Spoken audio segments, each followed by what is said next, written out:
In the beginning was the Word, and the Word was lung. Then there was on your fausen, you see your point. Who would you be if you weren't me? I am me, and I'm Rahla Kahn. I met Gary when I became a Groundling in 1974 after Lorraine nudged me to audition. Thank you, Lorraine. When Gary left the Groundlings in 1979, those of us who were close by, and there were a handful of us who were very close to Gary at that time, we saw that his anger was fierce.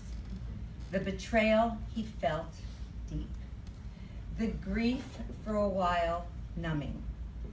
It was hard to watch his life force get depleted. His spirit diminished, and the flame that once shone so brightly, his igniting force, was gone. Barely an ember left. Then something happened. His anger became a catalyst for alchemy. He wasn't going to let anyone else dictate his value and his creative destiny. His anger became an engine of inspiration. Gary made an arbitrary choice and did it about face. First, stop back to the cellar. And once again, something magical happened, just like when he started the Groundlings. Gary was a lightning rod, and as Ron said, an incredible magnet for talent.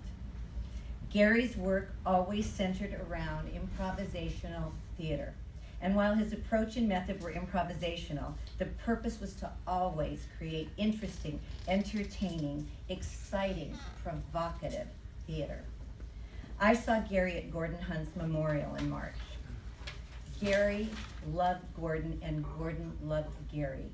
Gordon trusted him as a teacher and a director, and Gary adored Gordon for giving him that chance.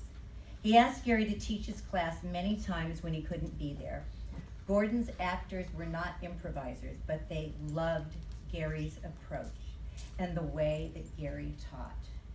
Gary said he really loved teaching that class. It was a real badge of honor.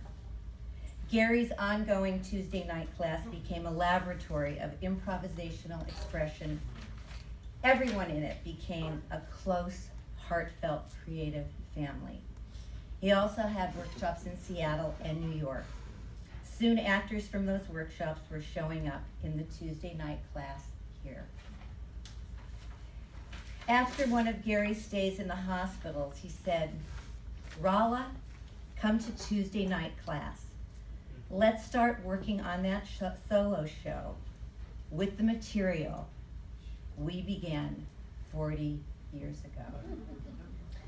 I could feel an urgency in Gary. He was developing 10 solo shows with actors from class. He was writing and performing his own music. He had written and performed 2 of his own solo shows, Church and Oil. He was working on a book. It was clear that there was a heightening, a quickening, an intensity. He wanted to get as much done as he could. Then my pen stopped. I wanted to throw everything out that I had just written. I'd been writing and crying, throwing away reams of paper for the past 2 weeks. Finally, this past Friday night, I screamed, "Uncle." So I went direct. I asked Gary, "Gary, can you please tell me as simply as possible what you want me to say at your memorial?"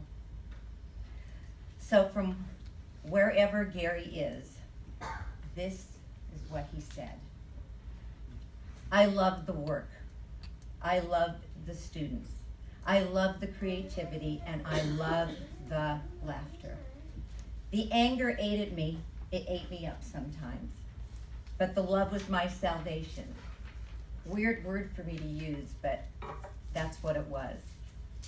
I really enjoyed being able to show a way, a path, and I absolutely loved watching the magic happen. The process, the work, revealed something. It was like the old way of developing a photo. You'd put exposed paper in the chemicals, and a picture would emerge. And sometimes it was funny, and sometimes it was profound, and sometimes it was silly, and maybe not make any sense at all. But that's what life is like. So it was a holographic snapshot of a human moment.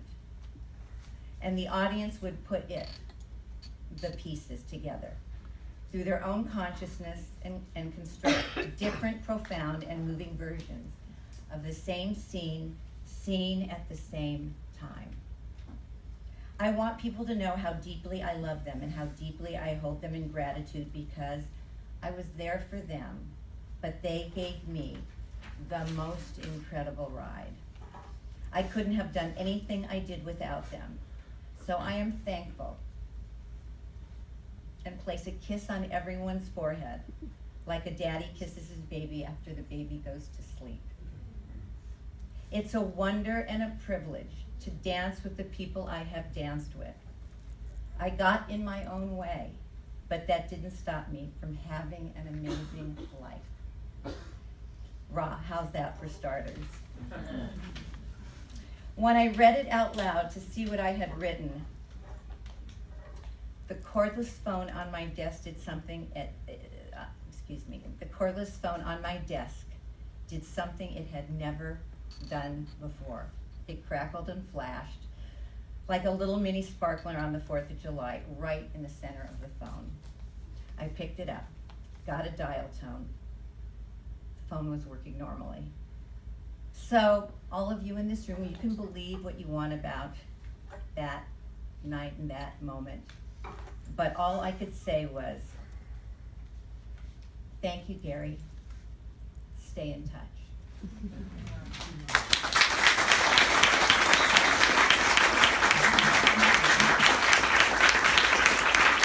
The funniest man in show business. Kip would take issue with that. He's gone! No, wait. Mr. Sandy Helber.